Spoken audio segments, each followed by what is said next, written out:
Olá, alunos do terceiro ano, vamos para mais uma aula de filosofia. Algumas recomendações. Não esqueçam de deixar algum comentário lá no vídeo, nos comentários do vídeo, não no WhatsApp, tá? Para mim ter mais ou menos noção de quem está assistindo às aulas.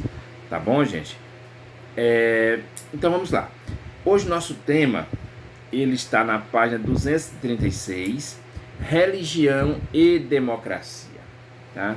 É um tema um tanto quanto polêmico, um tema que requer um debate racional, tá?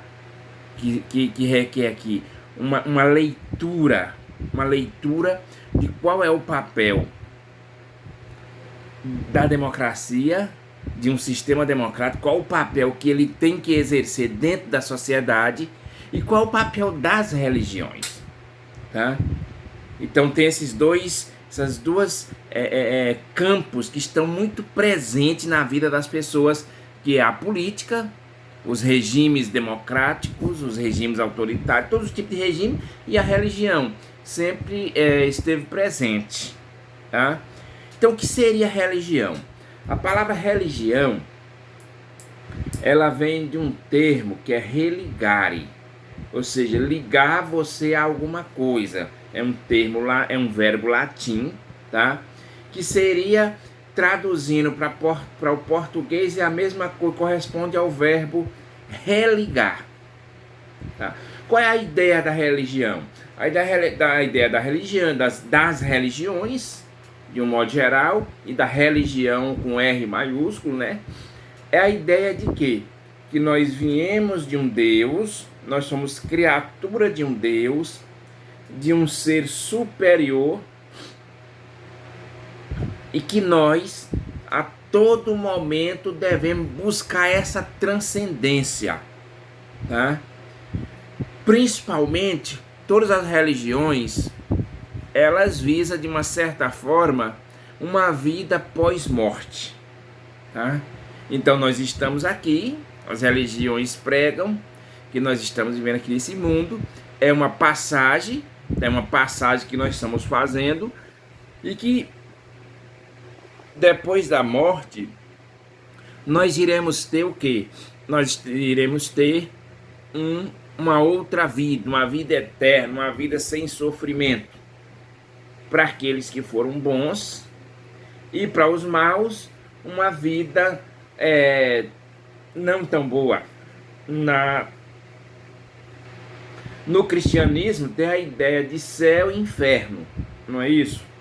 Ou seja, aquelas pessoas aqui que seguiram os ensinamentos de Cristo, eles terão uma vida eterna, tranquila, uma salvação, como se diz aqui na linguagem cristã. E aqueles que não tiveram, aqueles que não seguiram os ensinamentos de Cristo, nós sabemos que eles vão ter o quê? Um castigo, vão ser castigados por isso e vão para um lugar chamado inferno. Então essa é a visão cristã da religião. E uma leitura, digamos assim, que um tanto quanto perigosa também, assim, por causa das interpretações equivocadas que há, muitas, e não são de pessoas simples, não são de crendices populares, mas sim de pessoas que se vestem o manto da autoridade religiosa, veste o manto de representante de Deus e começa a cometer erros, tá? Começa a cometer erros. Enquanto que o sistema democrático, ele visa o quê? Ele visa garantir, tá? Ele visa garantir a liberdade dessas religiões. Não existe sistema democrático onde não haja uma liberdade de culto, uma liberdade das pessoas se expressar o seu credo.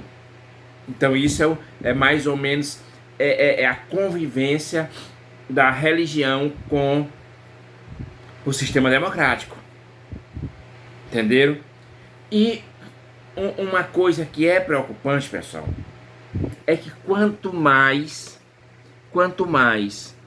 há uma religiosidade sem fundamentos racionais,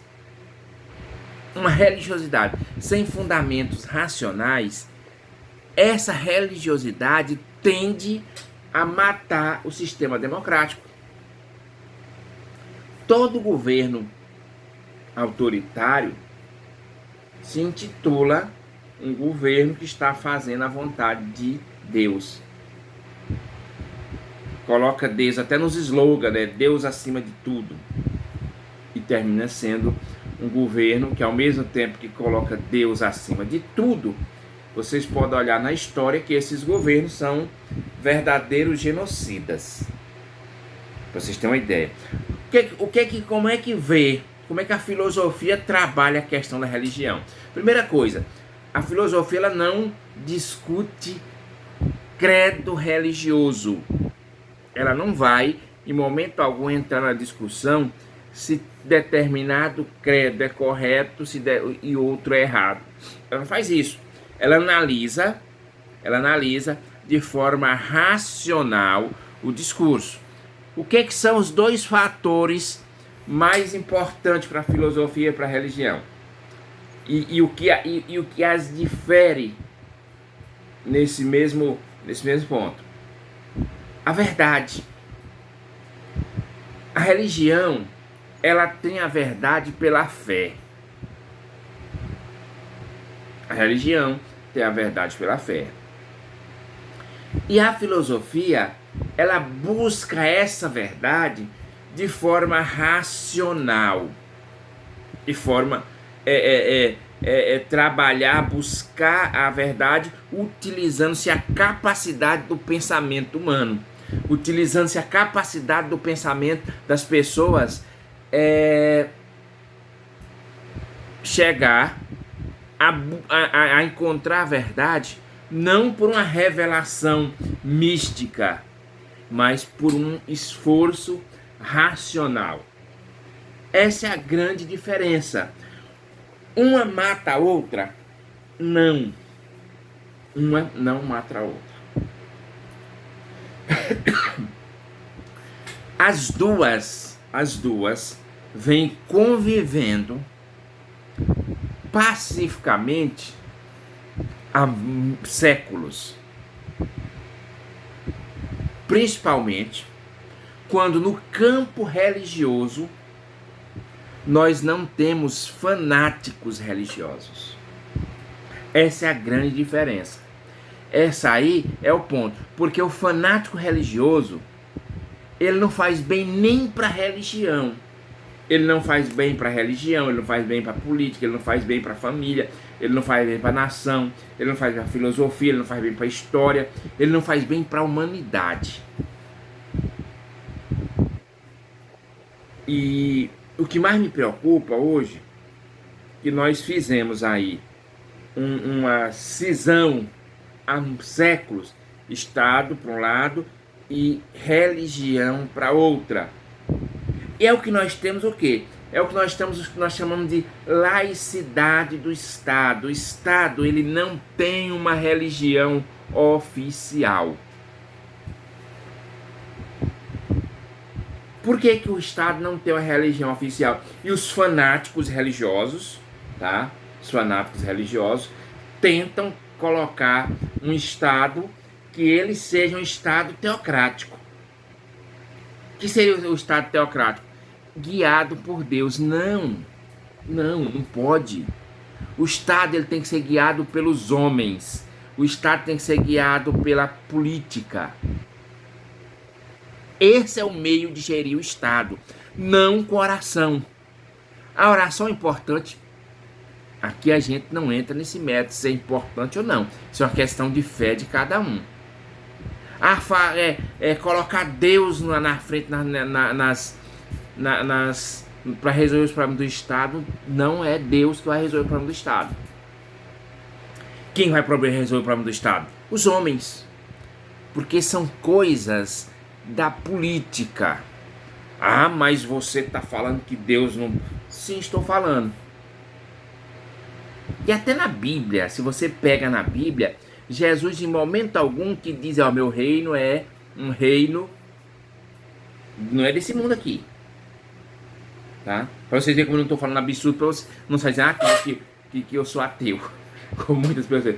Não é desse mundo aqui. É simplesmente uma visão racional das coisas, ó, e leitura até mesmo bíblica. Vou contar uma historinha para vocês aqui, ó. Quando Jesus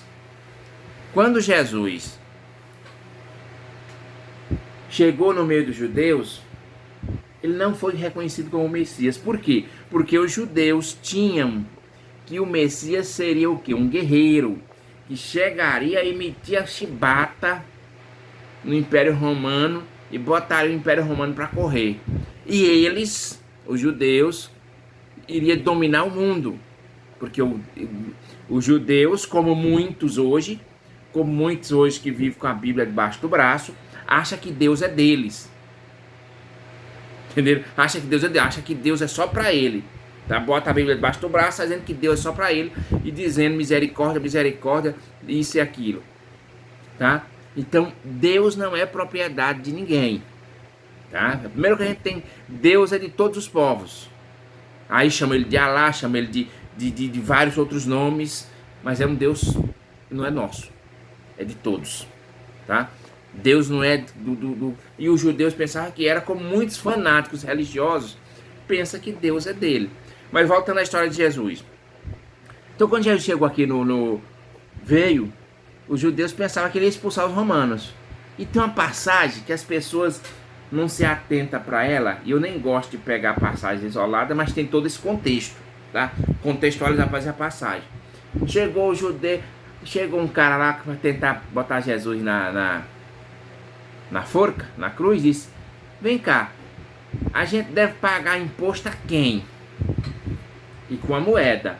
E eles perguntam: de quem é a moeda? Ele fala: a moeda tem a imagem de César. E Jesus disse: dê a Deus o que é de Deus e a César o que é de César. Naquele momento, naquela frase, Jesus separou Estado e religião. O próprio Jesus fez isso, tá? Então, para vocês não dizer que eu sou ateu, primeiro, tá? Então, Deus não tá para resolver o problema do Estado. Não adianta a gente ficar orando, por exemplo, agora na pandemia, que vamos orar para resolver o problema. Não vai resolver porque o presidente é um imbecil. Aliás, não é um imbecil, vamos deixar de falar essas palavras com ele, porque ele é uma pessoa mau, tá?